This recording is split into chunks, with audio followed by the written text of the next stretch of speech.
Rồi. Sao tôi cứ lòng tao lại nhảy xoáy là tức mà tôi được cái này là cứ vào ba chữ.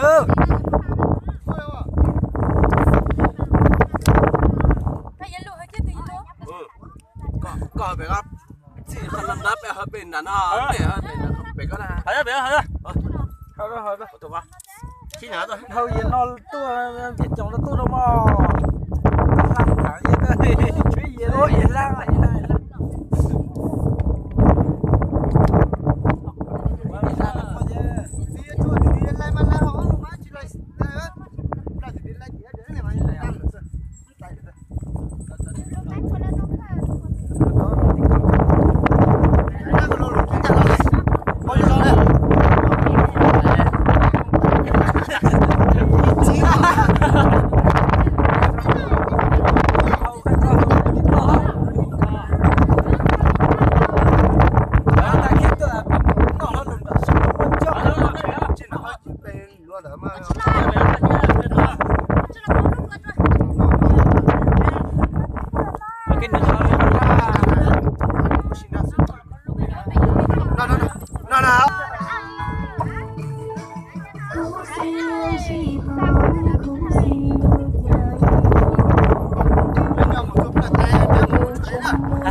Nó tiểu à.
Mình đủ quán.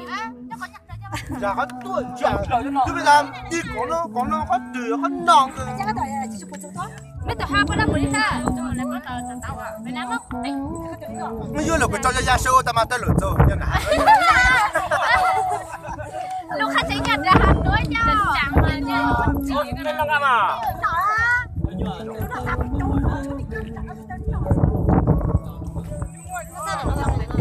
Biết bà chưa? Con xe. Bà chơi ấy. Lúc ta nó chơi mình đâu có được quên gì. Cho bà chơi, bà chơi.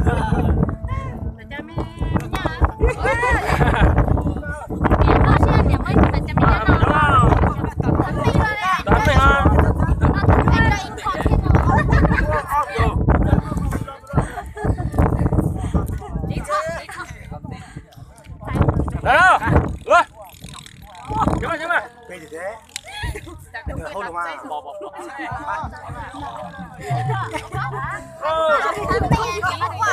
Bạn chơi luôn à? Được chưa? Mình chỉ mà. Mẹ nhà mấy tụi mấy à.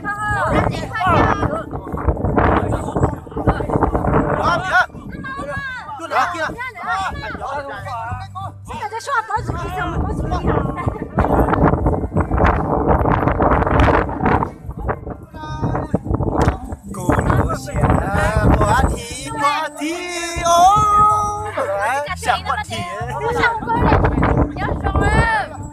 à lú rồi nói vậy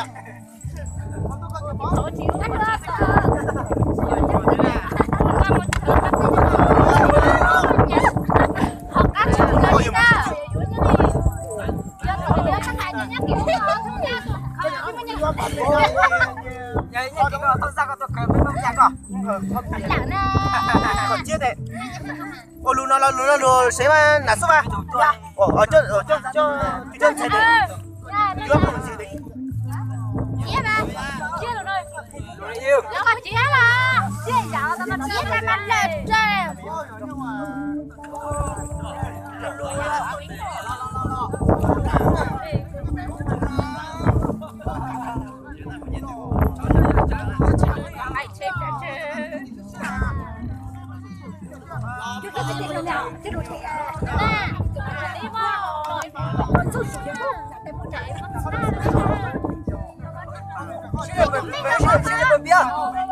Cho mình cái chuyện làm việc.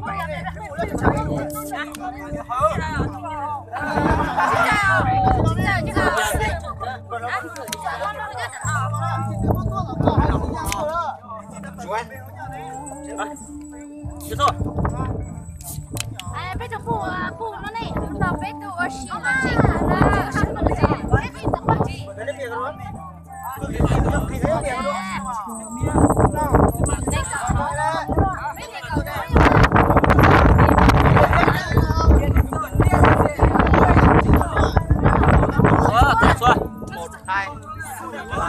Xóa thế.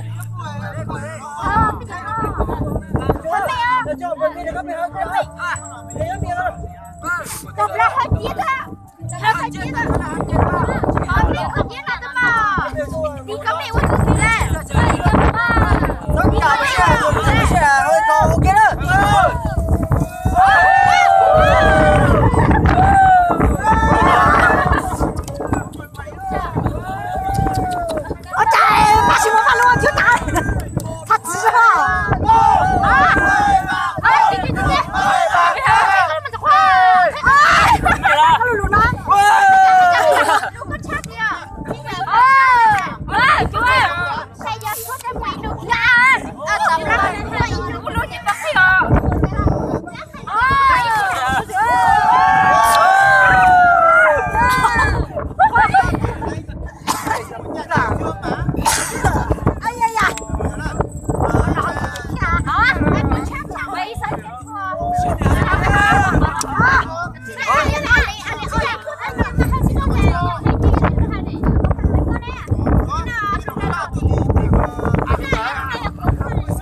Sai mấy tổ hai mấy tổ cứng bắt cho mẹ hả?